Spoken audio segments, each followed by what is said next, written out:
আজকে আমার রেসিপিটি হলো গরম ভাতের সাথে মাটনের ঝোল। তো প্রথমেই আমি আলুগুলোকে ভালো করে নুন, হলুদ আর লঙ্কা গুঁড়ো দিয়ে মাখিয়ে নিয়েছি। এরপর আমি কড়াইতে সর্ষের তেল দিয়ে তার মধ্যে হালকা করে আলুগুলো ভেজে নিয়েছি।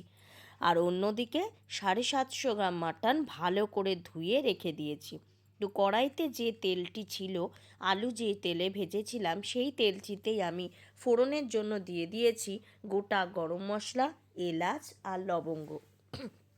তো আমি যেভাবে রান্নাটি করছি সেটাই তোমাদের সাথে শেয়ার করছি। আর তার সাথে দিয়ে দিলাম গোটা জিরে। আমি এই রান্নাতে মাটন যখনই করি তখন মাটনের যে চর্বিটা থাকে ওটা না তেলের মধ্যে আগে আমি ভাজতে দিয়ে দিই, তাহলে তেলটাও কম লাগে আর রঙটাও অন্যরকম হয়। তাই জন্য চর্বিটাকে আমি ভালো করে আগে থেকে ধুয়ে রেখে দিয়েছি। এইবার এই তেলের মধ্যে আমি চর্বিটাকে মিশিয়ে দিলাম।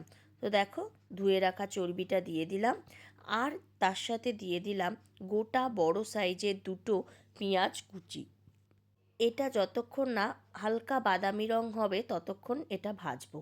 অন্যদিকে শিলের মধ্যে নিয়ে নিচ্ছি একটা গোটা রসুন, কোয়াগুলো ছাড়িয়ে নিয়েছি, আদা কুচি, আর নিয়ে নিয়েছি একটুখানি পেঁয়াজ।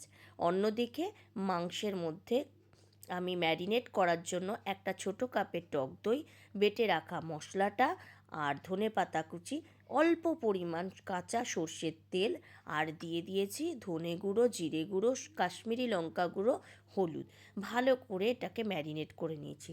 এইবারে আমি যখন পেঁয়াজটা বাদামি হয়ে গেছে তার মধ্যেই ম্যারিনেট করা মাংসটা দিয়ে দিলাম।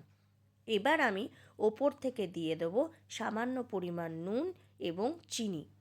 যতক্ষণ না এই মাংসটা থেকে তেল বার হচ্ছে ততক্ষণ আমি হাই স্পিডে গ্যাসের ফ্লেমটা বাড়িয়ে দেব এবং এটাকে কষতে থাকবো।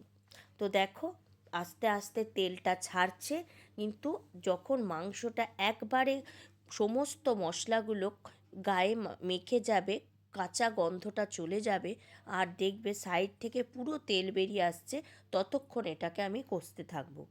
তো দেখো, পুরো তেল বেরিয়ে গেছে। এবার আমি প্রেসার কুকারে সমস্ত মাংসটা দিয়ে তার মধ্যে জল পরিমাণ মতো দিয়ে দেবো। যথারীতি জলও দিয়ে দিলাম। এবার আমি আগে থেকে ভেজে রাখা আলুগুলো এর মধ্যে দিয়ে দিলাম।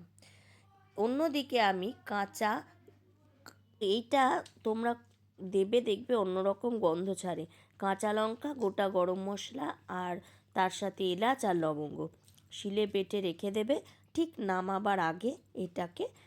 এই মিশ্রণটা তো দেখতেই পাচ্ছ, বেটে রাখা মশলা, পাশে ধনেপাতা ভালো করে ধুয়ে রেখে দিয়েছি। অন্যদিকে প্রেসারে সিটি দিয়েছি 8 থেকে 10টা, কারণ বুঝতেই পারছো মাটন বলে কথা, একটু ভালো সেদ্ধ না হলে কিছুতেই খেতে ভালো লাগবে না। তো আমার যথারীতি মাটনের সিটি শেষ হয়ে গেছে, আমার মাটন রেডি। গরম গরম পুরো ধোঁয়া উঠছে। তখনই আমি সঙ্গে সঙ্গে ধনেপাতা আর ওই গরম মশলা বাটা, কাঁচা লঙ্কা বাটাটা এর ওপর দিয়ে দিলাম। দেখবে করে একবার খেয়ে দেখো, অন্যরকম গন্ধও ছাড়ে, খেতেও ভালো লাগে। আর শুকনো লঙ্কা তো শরীরের পক্ষে ভালো না, যতটা পারো কম দিও। আর কাঁচা লঙ্কা সত্যিই অন্যরকম গন্ধ দেয়, স্বাস্থ্যের পক্ষেও ভালো। তোমরা একবার নিজেরা করে দেখো।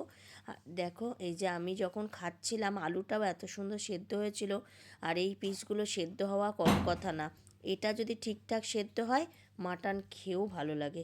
তো বলো কেমন লাগলো। Tata, good night.